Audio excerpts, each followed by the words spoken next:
الحمد للہ رب العالمین والصلاة والسلام علی سید الانبیاء والمرسلین وعلی آلہ وصحبہ اجمعین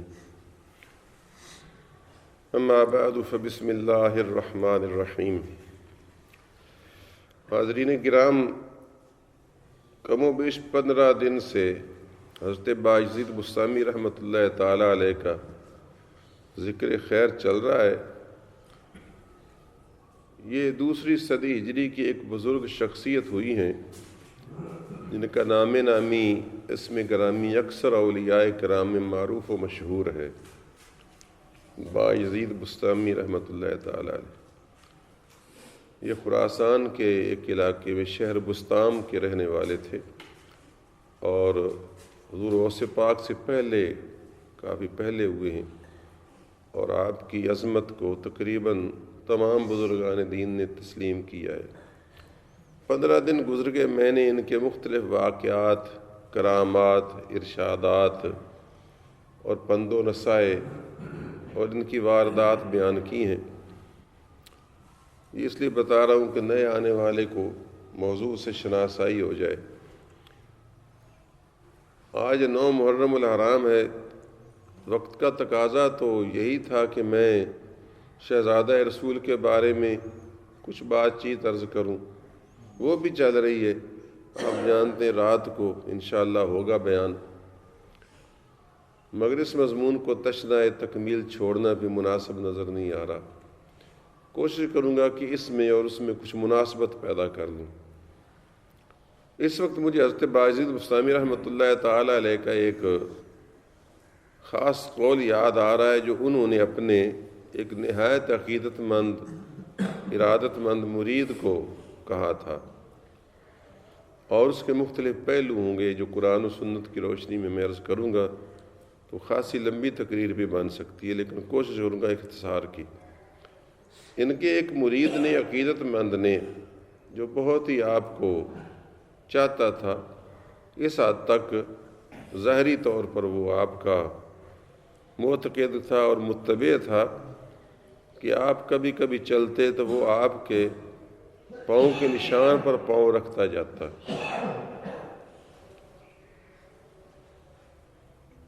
اور کوئی پوچھتا کہ تم یوں کیوں کر رہے ہو تو وہ کہتا کہ پیر کی اتباع کا یہی حق ہے۔ یعنی اپنی طرف سے وہ اس بات کا اظہار کرتا کہ پیر کی اور مرشد کی پیروی کا حق یہی ہے کہ عین اس کے قدموں پر قدم رکھ کر چلا جائے۔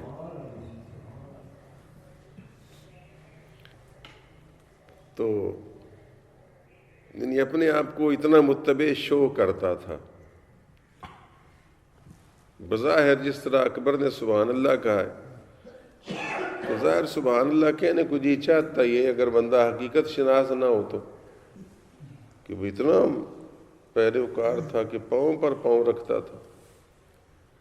ایک دن اس نے آپ کو کہا کہ حضرت مجھ کو کوئی اپنی قمیص کا کوئی حصہ یا اپنے کسی کمبل کا کوئی ٹکڑا ہی دے دیں برکت کے لیے۔ تو چونکہ آپ اس کی اس سطحیت کو، ظاہرداری کو سمجھتے تھے، جانتے تھے، کیونکہ مرشد کامل جو ہے وہ کچے پکے سارے مریدوں کے مقام و مرتبے سے آگاہ ہوتا ہے۔ تو اس نے کہا مجھ کو اپنا کوئی کمبل کا ٹکڑا، اپنے کوئی پیرہن کا حصہ، اپنی کچھ چادر کا پارا یا اپنی پوستین کا کوئی حصہ عطا فرما دے برکت کے حصول کے لیے۔ تو آپ نے بڑا ہی خوبصورت جواب دیا۔ آپ نے فرمایا کہ تم اگر میری کھال اتار کر بھی پہن لو نا تو تمہیں فائدہ نہیں دے سکتی جب تک کہ تم میرے والا عمل نہ کرو۔ بس یہ فکر آج میری گفتگو کا موضوع ہے۔ تم میری کھال بھی اتار کر، بڑی بات ہے کہ بکرے کی طرح میری کھال اتار لو اور وہ اپنے اوپر پہن لو نا، قمیص تو علیحدہ رہی، تو بھی تم کو فائدہ نہیں دے سکتی جب تک کہ تم میرے والا عمل نہ کرو۔ اس میں بہت سارے پہلو تھے۔ سب سے پہلے تو آپ کا ایک عجز کا پہلو ہے کہ اس حقیقت کو جاننے اور ماننے اور پہچاننے کے باوجود جو ہم بھی جانتے ہیں اور وہ بھی جانتے تھے کہ بزرگان دین کے کپڑوں میں بھی برکتیں ہوتی ہیں، رومالوں میں بھی برکتیں ہوتی ہیں، ان کے ساتھ لگ جانے والی چیز میں بھی برکت ہوتی ہے، ان کے بچے ہوئے پانی میں بھی برکت ہوتی ہے، اس سب کچھ کو ہم بھی جانتے ہیں اور وہ بھی جانتے تھے۔ لیکن آپ نے ایک تو عجز کا پہلو اختیار کر کے یہ بات کہی، لیکن عجز کے ساتھ ساتھ کیونکہ بندہ اپنے آپ کو اتنا بزرگ شو کرے کہ میرے کپڑے سے تیری تقدیر بدل جائے گی، تو یہ بڑی ذرا حد سے بڑھ کر بات کرنے والی۔ اور اللہ والے جو ہیں وہ اپنے ہی منہ سے خود بخود اس قسم کا اظہار نہیں ہونے دیتے جسے پتہ چلے کہ ہم بڑی برکت والی شے ہیں اور ہمارے ساتھ لگنے والی شے بھی تمہاری قسمت جو ہے بدل کر رکھ دے گی۔ تو یہ عجز کا پہلو بھی تھا، حالانکہ ان کا فائدہ ہوتا ہے۔ دوسرا، آپ نے اس کی تربیت کے نقطہ نگاہ سے کہا کہ آپ دیکھتے تھے کہ یہ سطحیت پسند بندہ ہے اور یہ صرف ظاہری قسم کی اتباع کو ہی اتباع سمجھتا ہے کہ پیر کے پاؤں پر پاؤں رکھ کر بندہ چلتا رہے تو بس وہ پیر کی طرح ہی بن جاتا ہے۔ ایسا نہیں ہوتا، بلکہ پیر کے اعمال جو ہیں اور اتباع اور اطاعت کا مطلب یہ ہے کہ وہ جس اخلاص کے ساتھ اللہ کی عبادت کرتا ہے، جس طریقے سے وہ دنیا سے دوری اختیار کیے ہوئے ہے، جس طرح سے وہ نفس کی ہوا و ہوس کو ترک کرتا ہے، تو وہ دولت اخلاص لائی جائے، وہ تقوی کی دولت لائی جائے، وہ اعمال صالحہ کمائے جائیں، تو پھر بندے کو صحیح مقام مرتبہ حاصل ہوتا ہے۔ صرف کپڑے پہن لینے سے بندہ باعزت مستعمی نہیں بن سکتا۔ تو یہ تربیت کرنی بھی مقصود تھی۔ یہ بےعینی وہی طریقہ جو رسول اللہ صلی اللہ علیہ وسلم کا بھی تھا، اور جس کی وجہ سے بعض اوقات ہر کوئی اپنی مرضی کا مطلب نکالنے لگتا ہے۔ مثلا جو تبرکات کے دشمن ہیں اور جو نسبت کی کوئی عزت نہیں سمجھتے، میں اب ان کا نام نہیں لینا چاہتا، ہمارے مسلمانوں میں کئی طبقے ہیں کہ جو تبرکات کے بڑے مخالف، سعودیہ تو سارا بھرا ہوا ہے ایسے لوگوں سے جو تبرکات کی کوئی وقت نہیں سمجھتے اور حصول برکت کو بالکل وہ بدعت سمجھتے ہیں۔ بلکہ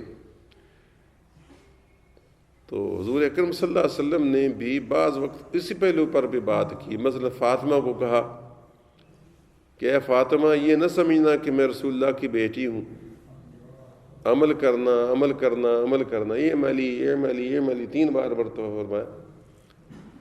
تو کیوں فرمایا؟ کہ اس وقت آپ کا زور اس پہلو پر تھا کہ کہیں نسبت رسول پر ہی بھروسہ کر کے نہ بیٹھ جانا کہ بس میری نسبت جو ہے لہذا مجھے اور کسی کام کی ضرورت نہیں ہے اور عمل کی ضرورت مجھے چندہ نہیں ہے، بس وہ نسبت ہی مجھ کو کامیاب کر دے گی۔ تو یہ امت کو بھی یہی تعلیم ہے کہ صرف نسبت پر ہی کہ میرے پاس کپڑا ہے پیر کا، میرے پاس پگڑی ہے پیر کی، میرے پاس تسبیح ہے پیر کی، اب میں چاہے تسبیح پڑھوں نہ پڑھوں تو کامیاب ہی ہوں، یہ تصور بھی اسلامی تصور نہیں ہے۔ تو آپ نے اس وقت اس بات پر زور دیا کہ میری کھال بھی تجھ کو فائدہ نہیں دے سکتی، تجھ کو میرے والا عمل کرنا چاہیے۔ تو یہ ہے عملی پہلو جس کی آپ نے رغبت دلائی، تو رسول اللہ صلی اللہ علیہ وسلم نے اس کی رغبت دلائی۔ مگر اس کے ساتھ ساتھ کسی وقت رسول اللہ نے بھی دوسرا پہلو عطا فرمایا۔ مثلا آپ صلی اللہ علیہ وسلم نے اپنے بال تقسیم کیے۔ حجۃ الوداع میں حجامت بنوانے کے بعد آپ نے بال صحابہ کرام کو تقسیم کر دیے تھے، سب جانتے ہیں۔ اور وہ بال ایک ایک جس کے حصے میں آیا اس کے پاس دولت کونین سے زیادہ قیمتی شے تھی، اور اس کو دل و جان سے اس کی حفاظت کرتا رہا۔ اور وہی منہ مبارک آج تک بھی بعض اوقات دنیا کے مختلف حصوں میں بعض لوگوں کے پاس نسل بعد نسل چلتے آ رہے ہیں، اور لوگ ان کی زیارت کرتے ہیں اور اس سے استفادہ کرتے ہیں اور حصول برکت کرتے ہیں۔ تو آپ نے خود بھی کیا، اور اس کے علاوہ صحابہ کرام بھی حضور صلی اللہ علیہ وسلم کا بعض کا تو وضو کا پانی جو تھا وہ گرنے نہیں دیتے تھے، اس کو اپنے ہاتھ پر لے لیتے تھے اور منہ پر ملتے تھے۔ تو یہ بھی اپنی جگہ حقیقت ہے۔ تو اب ان دونوں باتوں کو ملا کر میں آپ کی تربیت کرنا چاہتا ہوں۔ سوال پیدا ہوگا کہ پھر سچی بات کون سی ہے؟ کہ ادھر تو باجد بستامی کہتے ہیں کہ میری کھال بھی فائدہ نہیں دے سکتی، اور رسول اللہ کہتے ہیں فاطمہ بیٹی ہونا بھی تجھ کو فائدہ نہیں دے سکتا، عمل کر۔ اور ادھر یہ ہے کہ حضور صلی اللہ علیہ وسلم اپنا وہ سالہ بانٹتے ہیں اور بال تقسیم کرتے ہیں، اور باجد بستامی رحمۃ اللہ تعالیٰ علیہ بھی اپنے بعض موقعات عقیدت مندوں کو کچھ عنایت فرماتے تھے۔ تو اب ان دونوں کی مطابقت کیسے ہو؟ بلکہ سچ تو یہ ہے کہ رسول اللہ صلی اللہ علیہ وسلم کی بیٹی فاطمہ کو جو سیدۃ نساء العالمین کا لقب ملا ہے کہ وہ سارے جہانوں کی عورتوں کے سردار ہیں، تو نماز روزے سے ملا ہے، کیوں نہیں؟ آپ بتائیں، نماز روزے سے ملا ہے؟ نماز روزے اور نہیں کسی نے کی ہے، وہ نسبت مصطفیٰ سے ملا ہے۔ اور جو شہزادوں کو سیدہ شباب اہل جنہ کہا، تو کیا وہ ان کو صرف نماز روزے سے ملا ہے؟ حضور صلی اللہ علیہ وسلم کی نسبت سے یہ عزت ملی ہے کہ جنت کی سرداری ملی ہے۔ تو پھر اب حقیقت کیا ٹھہری؟ تو میرے دوستو، حقیقت یہ ٹھہری کہ انسان کو پوری کوشش کر کے اپنے پیر و مرشد، اپنے استاد، اپنے بزرگوں کی، حتیٰ کہ رسول خدا صلی اللہ علیہ وسلم کی بھی، اور ائمہ کرام کی بھی، اور اللہ کے نیک بندوں کی بھی پیروی کرنی چاہیے دل و جان سے، پوری کوشش کر کے، اور پھر اس کے ساتھ ساتھ کچھ برکت کے حصول کے لیے بھی کوشش کرنی چاہیے کہ کچھ برکت بھی حاصل ہو جائے، کوئی ان کا تبرک میں مل جائے، کوئی ان سے نسبت رکھنے والی شے بھی مل جائے۔ تو یہ دونوں چیزوں کو ملا کر ہی بہترین کامیابی مجھے میسر آ سکتی ہے۔ تو اب ہمارے ہاں یہ دونوں چیزیں چل رہی ہیں، ایک اس پر زور دیتے ہیں اور کہتے بس بزرگوں کی نسبت کی کوئی قیمت ہی نہیں، اور ایک اس پر زور دیتے ہیں کہ بس پیر کے ہاتھ میں ہاتھ دے لیا اب سیدھے جنت میں جائیں گے، چاہے نماز پڑھیں نہ پڑھیں، کچھ کریں نہیں، اور فکر ہی نہ کرو، آپ پر سارے پاس ہو جانا، آپ پر رسول اللہ دے امتی ہیں، نمازہ ہی نمازانا۔ تو یہ بات بھی غلط ہے۔ تو مطلب کیا ہوا؟ حقیقت یہ ہے کہ دونوں چیزوں کو ساتھ لے لے کر چلنا چاہیے۔ اللہ کے رسول کی اتباع، بزرگان دین کی اتباع، مرشد کامل کی اتباع بھی ضروری ہے، اور اس کے ساتھ ساتھ ان سے برکتوں کا حصول بھی لازم ہے۔ تو یہ آپ دونوں کو ملا کر نتیجہ یہ نکالنا چاہیے، اور یہی حقیقت ہے۔ نہ ہم اس کا انکار کر سکتے ہیں، نہ ہم اس کا انکار کر سکتے ہیں۔ اب حضرت سیدہ فاطمہ الزہرا رسول اللہ کی بیٹی بھی تھی، نسبت رسول بھی تھی، مگر اس کے ساتھ عمل کی حالت یہ تھی کہ دن میں روزے سے ہوتی، رات کو اللہ تعالیٰ کی رات پر عبادت کرتی، اور اپنے ہاتھ سے چکی چلاتی، رزق حلال تھوڑا بہت مسکینی کے ساتھ جو میسر آتا خود کھاتی، اپنے شوہر دامدار کو کھلاتی، بچوں کی دیکھ بھال کرتی، اور اللہ سے لو لگاتی۔ بچے شہزادے کبھی بیمار ہو جاتے تو ڈاکٹروں کی طرف دوڑنے کی بجائے اللہ تعالیٰ کے لیے منت مانتی، یا اللہ ان شہزادوں کو تندرستی عطا فرما، ہم روزہ رکھیں گے، 3 روزے رکھیں گے۔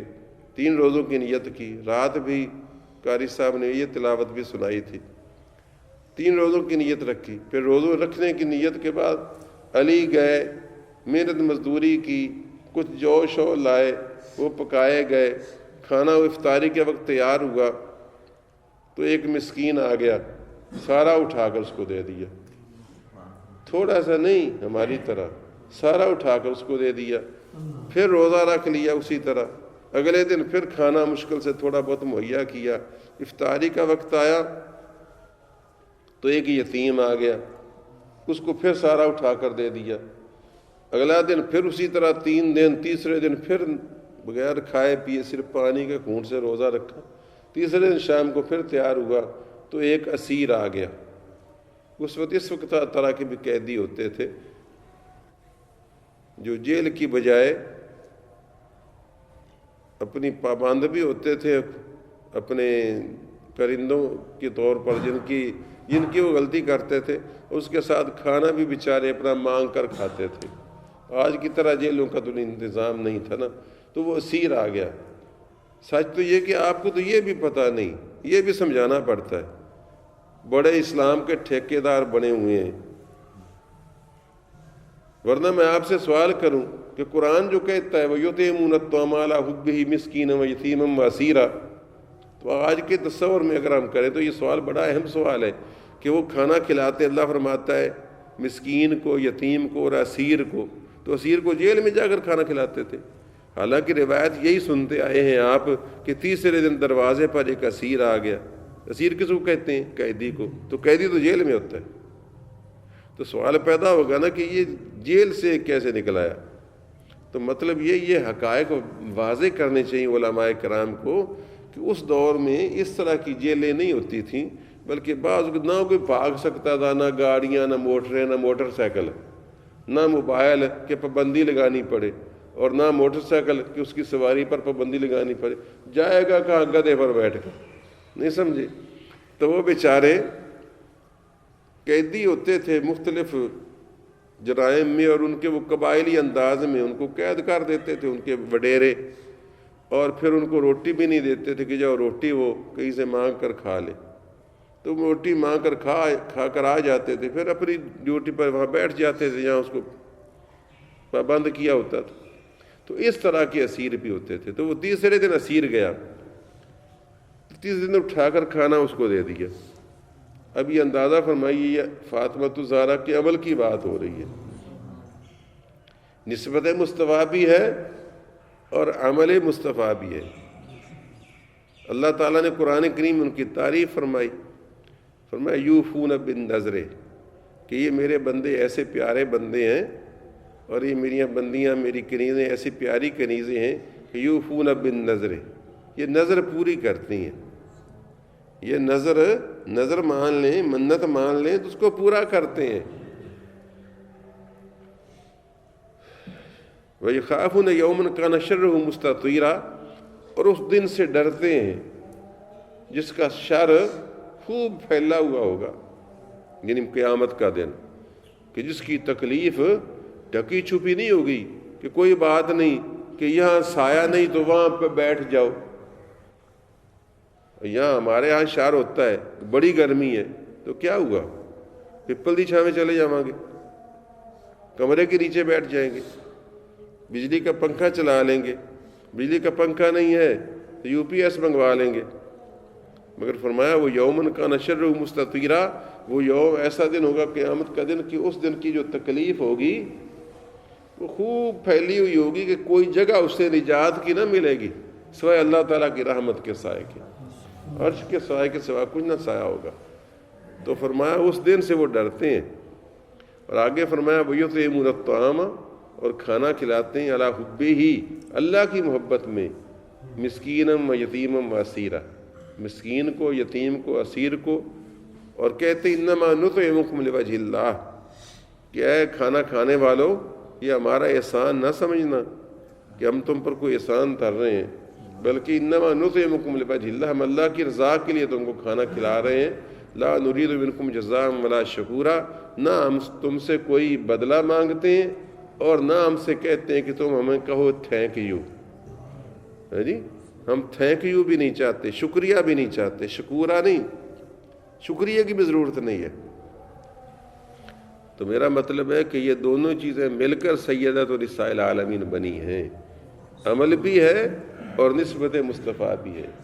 اسی طریقے سے بعد والوں کو بھی، یا شہزادے جو حسنین کریمین، ان کو بھی اس میں کوئی شک نہیں ہے کہ صرف نماز روزے سے ان کو جنت کی سرداری نہیں ملی، نسبت مصطفیٰ بھی ہے اور اس کے ساتھ امتحان بھی ہیں، امتحان بھی ہیں کہ انہوں نے ایسا امتحان پاس کیا ہے جو کسی عام بندے کے بس کا روگ نہیں ہے، کہ بھوکے بھی ہوں، پیاسے بھی ہوں، مجاہد بھی ہوں، مسافر بھی ہوں، غازی بھی ہوں، راہ خدا میں بال بچوں کو لٹانے والے، کٹانے والے، مٹانے والے بھی ہوں، اور پھر عین شہادت کے وقت اللہ کی بارگاہ میں سجدہ کرنے والے بھی ہوں، انوکھے نمازی ہوں، 2.5 دن کے روزہ دار بھی ہوں، پیاسے بھوکے بھی ہوں، تو یہ سارا کچھ بھی شامل ہے، اور اس کے ساتھ ساتھ نسبت مصطفیٰ بھی شامل ہے۔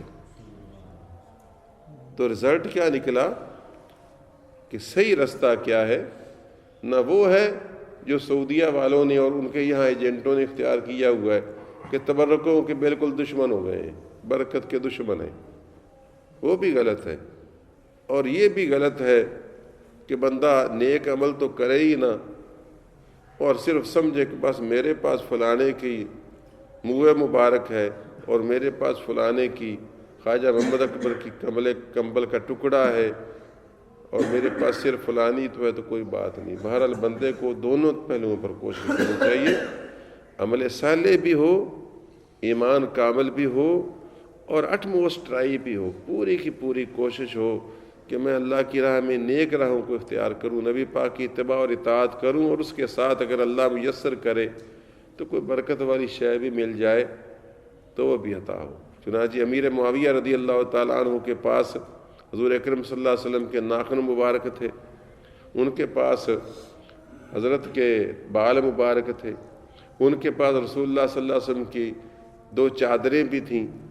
چنانچہ حضور صلی اللہ علیہ وسلم کی پیرہن اور چادر میں ان کو کفن دیا گیا تھا۔ امیر معاویہ رضی اللہ تعالیٰ نے وصیت کے مطابق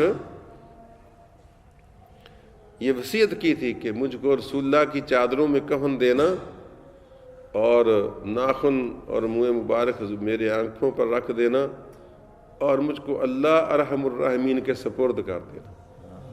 یہ آپ کے الفاظ ہیں، آخری حضرت امیر معاویہ رضی اللہ تعالیٰ عنہ کے آخری الفاظ ہیں، مجھ کو اللہ ارحم الراحمین کے سپرد کر دینا۔ اس کا مطلب کیا ہوا؟ یہ باتیں بتاتی ہیں کہ ان کے دلوں میں خدا نہ خواستہ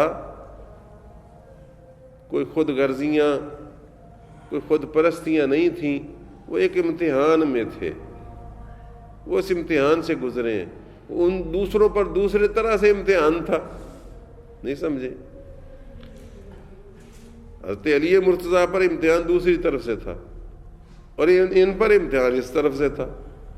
ان پر یہ امتحان ہے کہ بنو امیہ کے بہترین متقی پرہیزگار خلیفہ حضرت عثمان غنی رضی اللہ تعالیٰ عنہ مظلومانہ شہید کر دیے گئے، اور آپ ان کے کزن ہیں، چچا کے بیٹے ہیں، امیر معاویہ چچا کے بیٹے اور وارث بنتے ہیں۔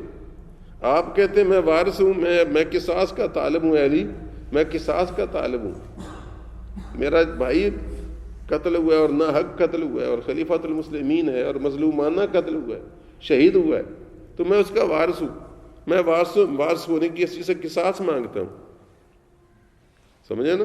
تو موقع اس بیچاروں کا بھی اتنا غلط تو نہیں ہے نا کہ ہم ان پر چھاڑ کرنی شروع کر دیں، لیکن حضرت اپنی جگہ پھنسے ہوئے ہیں کہ وہ 4000 کے 4000 ظالم بلوائی، جن میں سے کسی ایک کا نام نہیں بتایا جا سکتا کہ یہ ہے قاتل، لیکن محاصرے میں سارے شامل ہیں۔ مدینے کے اندر ہلڑ بازی سب نے کر رکھی تھی، اب وہ سارے آپ کے ہاتھ پر بیعت کیے ہوئے ہیں، کلمہ بھی پڑھتے ہیں، اور آپ کو رسول اللہ کو تو حق کہہ سکے تو کافر ہے، تو مومن ہے، تو منافق ہے، اور کسی کو حق نہیں کہ اپنی زبان سے اپنی فراست کے ساتھ کہے کہ تو مومن ہے اور تو کافر ہے۔ ان کی بیعت لے چکے ہیں، اب ان کو کیا کہیں؟ 4000 کو مارنا شروع کر دیں؟ سمجھ آ گئی نا؟ تو ایسی الجھن ہے۔ آپ فرماتے پہلے میری خلافت مانو، پھر ہم اس کے بعد ان کو دیکھیں گے، جب ہمیں قوت بن جائیں گی آپس میں تو پھر ان سے ہم حساب کتاب وصول کریں گے اور صحیح مجرم کو پکڑ کر اس کو قرار باغ کی سزا دیں۔ میرا مطلب ہے کہ اپنی اپنی جگہ ہر بندہ اس امتحان میں الجھا ہوا ہے اور یہ امتحان لیا جا رہا ہے۔ اب اس امتحان کا فیصلہ کیسے ہوگا؟ روزہ قیامت نیت کے مطابق، نہیں سمجھے؟ اور روزہ قیامت نیت کے مطابق ہوگا فیصلہ۔ دنیا میں بھی ایسا ہوتا ہے، آپ کے کئی مرتبہ کزن، آپ کے رشتہ دار، آپ کے بھائی، آپ کے دوست، آپ کے ٹیچر، آپ کے کولیگ، آپ کے دکاندار سالس بیٹھ جائیں، آپ کا جھگڑا سن لیں تو سالس خود پریشان ہو جاتے ہیں کہ بھئی اس کی بھی بات غلط تو نہیں ہے، یار بات تو اس کی بھی غلط نہیں ہے، یہ غلط فہمی پیدا ہو گئی ہے، اب اس کو کس طرح دور کریں؟ کئی مرتبہ ایسا صورتحال آپ کو سچویشن پیدا ہوئی ہوگی۔ اب اللہ تعالیٰ تو علیم بذات الصدور ہے، وہ تو دل کی گہرائیوں کو جانتا ہے کہ کس نے کیا سوچا کیا نہ سوچا، مگر انسان مجبور ہوتا ہے، انسان ہے، مجبور ہے، کوئی سمجھے یا نہ سمجھے، کوئی مانے یا نہ مانے، انسان کو مجبور بنایا ہے خدا نے۔ میں اب اپنی ذاتی باتیں سنانے پر مجبور ہوں، کیونکہ آپ کی میں باتیں جانتا بھی نہیں، اور آپ کی اگر میں کہوں بھی تو کیا کہوں، کیونکہ میں آپ کے بارے میں تبصرہ کرنے کا حق نہیں رکھتا۔ میں اپنا حال دیکھتا ہوں کہ اکیڈمی کے اندر تقریباً مجھ کو 26-27 سال ہو گئے۔ غلہ منڈی میں نے ایک 24 سال تقریباً یہ جمعہ پڑھایا فی سبیل اللہ بغیر تنخواہ کے۔ درس پر میں نے 30-35 سال یا کچھ کم و بیش تعلق رکھا۔ اب میں خانہ خدا میں بیٹھا ہوں، کئی بار بڑے غور سے سوچتا ہوں کہ کہاں سے ہم سے غلطی ہوئی ہو۔ خدا کی قسم سمجھ نہیں آتی کہ کہاں سے غلطی ہوئی، کیونکہ جان بوجھ کر کہیں غلطی نہیں کی، نہ درس کے بارے میں کوئی غلطی کی ہے جان بوجھ کر، اور نہ منڈی کے بارے میں جان بوجھ کر غلطی کی۔ اپنی طرف سے تو حالات کو درست کرتا ہی رہا، لیکن تقدیر نے نہ درس سے مراسم پورے صحیح رہنے دیے، نہ منڈی سے مراسم پورے صحیح رہنے دیے۔ اسی طرح یہاں حال ہے، یہاں بھی تقدیر کے ہاتھوں بندہ مجبور ہے۔ آپ نے کوئی تھوڑی کوشش کی ہوگی اپنی بہن کو راضی کرنے کی، پوری کوشش کی ہوگی۔ آپ کیوں چاہتے ہیں کہ بہن سے آپ کے تعلقات خراب ہوں؟ لیکن بعض اوقات بندے میں غلطیاں ہوتی بھی ہیں، لیکن بعض اوقات نہیں ہوتی، محسوس ہونے لگتی ہیں دوسرے کو اعتماد نہیں آتا۔ اور تو اور خود اکیڈمی میں، باقی بیٹے تو ملازمتوں میں پھنسے ہوئے ہیں، اب یہ 2 بیٹے پاس ہیں۔ اپنی طرف سے صحیح انداز میں اس ادارے کو چلانے کے لیے کبھی مقصود صاحب کو آگے کرتا ہوں، کبھی مشکور صاحب کو آگے کرتا ہوں، کبھی ان سے کوئی کمزوری واقع ہو جاتی ہے، کبھی ان سے کوئی کمزوری واقع ہو جاتی ہے۔ دونوں اچھے ہیں، دونوں کوشش بھی کرتے ہیں، لیکن 100% تسلی بخش صورتحال پیدا نہیں ہو پا رہی۔ اب کل کو یہ بچہ کہہ سکتا ہے کہ ابا جی نے میرا حق مارا ہے، وہ کہہ سکتا ہے میرا حق مارا ہے، لیکن میرا خدا جانتا ہے نہ اس کا حق مارنے کو جی چاہتا ہے نہ اس کا حق مارنا، تو ہے نا بندہ مجبور کہ نہیں بھائی۔ تو اس طریقے سے ان بزرگوں سے جو کچھ ہوا، میں نے بڑے غور سے ان کے حالات پڑھے۔ میں کیسے دشمن امیر معاویہ کو قرار دے دوں کہ امیر معاویہ کو جب مشکل پیش آتی تھی، حالانکہ حکومت علیحدہ تھی، وہ ملک شام میں تھے یا کوفہ میں تھے، لیکن حضرت امیر معاویہ رضی اللہ تعالیٰ عنہ سے چونکہ حضرت علی مرتضیٰ کا علم، فقہ، قضاء اعلیٰ تھی، حضور صلی اللہ علیہ وسلم کے زیادہ تربیت یافتہ تھے، تو جب بھی کوئی مصیبت آتی تو آپ وہاں پیغام بھیجتے کہ اس مسئلے کا حل مجھے بتائیں۔ یعنی آپ اپنے بعض قضائیہ یعنی فیصلوں کے سلسلے میں جو فیصلہ نہ ہو پاتا تو حضرت علی مرتضیٰ کی خدمت میں قاصد بھیجتے کہ یہ مسئلہ پیش آ گیا، اس کے سلسلے میں مجھ کو دینی رہنمائی فرمائیں کہ میں کیا کروں، کیا فیصلہ کروں۔ چنانچہ آپ ان کو بتاتے تھے کہ اس کا یہ حل ہے، اور وہ حل ان کو سمجھ آتا تھا، اس کو قبول کرتے، اس پر عمل بھی کرتے تھے۔ میرے پاس اس کی بڑی ثبوت ہیں، سیرت امیر معاویہ، سیرت حضرت علی مرتضیٰ، میرے پاس یہ باقاعدہ بڑی کتابیں ہیں اس سلسلے میں۔ تو اس طرح حضرت علی مرتضیٰ ہیں، جنگ صفین ہوئی ہے، تو جنگ صفین میں ادھر بھی قتل ہوئے ہیں، ادھر بھی قتل ہوئے ہیں۔ حضرت علی مرتضیٰ بعد میں جنازہ پڑھاتے ہیں، تو جہاں اپنوں کا پڑھاتے ہیں وہاں امیر معاویہ کے مقتولوں کا جنازہ بھی پڑھاتے ہیں۔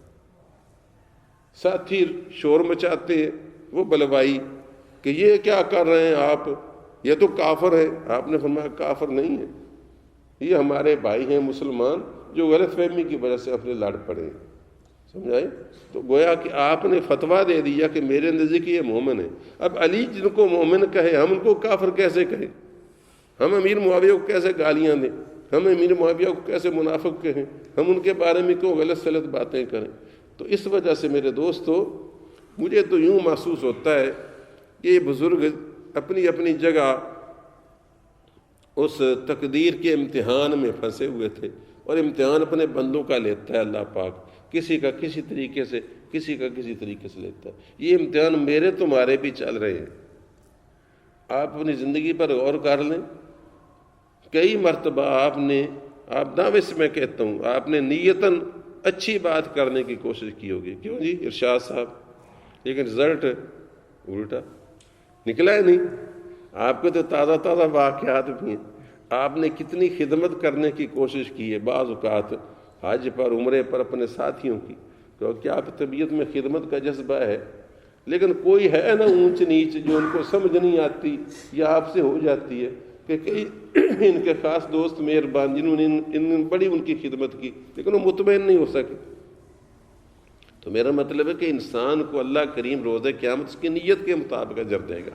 اس لیے آپ گھبرائیں نہ، اگر آپ کے ساتھ کوئی اونچ نیچ ہوئی ہے، کوئی زندگی میں اونچ نیچ ہو جاتی ہے یا آپ نے چاہا کچھ ہو ہوا کچھ ہو، تو حوصلہ رکھیں، اللہ ارحم الراحمین ہے، وہ علیم بذات صدور ہے، وہ تمہاری نیتوں کے مطابق تم کو اجر عطا فرما دے گا۔ انما الاعمال بالنیات لکل امرئ ما نویٰ، اس لیے رسول اللہ صلی اللہ علیہ وسلم نے فرمایا کہ عملوں کا دار و مدار نیتوں پر ہے، اور انسان کو وہ کچھ ملے گا جو اس کی نیت ہے، اور نیت کو اللہ تعالیٰ جانتا ہے، بندہ نہیں جانتا۔ بندہ تو ایک دوسرے کے بارے میں غلط فہمیوں کا شکار بھی ہو جاتا ہے، ضد میں بھی آ جاتا ہے، تعصب میں بھی آ جاتا ہے، اناد میں بھی آ جاتا ہے۔ تو خیر، میں نے کچھ نصیحت کی باتیں کرنی تھیں، امید ہے آپ تک پہنچ گئی ہوں گی، اور اصل نصیحت وہی ہے جو میں نے ابتدا میں کہی کہ نیک اعمال پر بھی زور دو، اور اس کے ساتھ ساتھ بزرگوں کی نسبت تبرک بھی حاصل کرو، اور یہ دونوں مل کر کام بنے گا۔ ہاں البتہ بعض ایسے بھی ہیں جن کو تبرک بالکل کام نہیں دیتا، وہ ہیں جو خدا نہ خواستہ جن کا دین کا تعلق ہی نہ ہو۔ بس ایک بندہ کافر